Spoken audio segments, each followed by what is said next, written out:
Мен Серікбол Сырым, Қарауыл ауылы Қарауыл гимназиясы жанындағы Мерғали Ибраев атындағы Ақсұңқар ақындар сыныбының 10 сынып оқушысымын. Ұстаз алдындағы ой. Біз ұстазды құрметтеп жүр алдық па? Осылай сұрақ қоям мынау жұртқа. Біздер үшін ұстаздар ұялады, ал біздер солар үшін ұялдық па? Анамыздай оларды сүйалдық па? Оларға қамқор бола біле алдық па? Жарты өмірін береді олар бізге, жанталасқан ғұмырда мынау қысқа. Алдын кесіп өттік пе, өтпедік пе? Жүрміз ау, соны бүгін ескеріп те, фотоға да түспейміз оларменен. Олар бізді сүйрейді естелікке. Қайран ұстаз, қадірлі қымбат анам, осы ойлар батып жүрме күнде саған. Үйдегі бір босаған қайғы ойлатпас, қайғы ойлатар тыстағы мың босаған.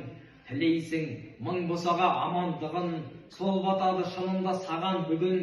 Арамдықпен кей кезде қайтып жүрме, адалдықпен сіңірген адамдығын. Сабақ оқы дейсің ау, сабақ оқы, білім деген өмірдің қара қосы. Қара қостың қадірін білмей тұғын, көбейіп барады ма адам осы? Қайран ұстаз, қам жеген біздер үшін, қай кезде де сен өмір күнгейсің. Сенен асқан бір жомарт адам жоқ қой, мектепке таситұғын үйдегісін. Қосанаға қарызбыз өмір берген, біздер үшін тірліктің көрін көрген.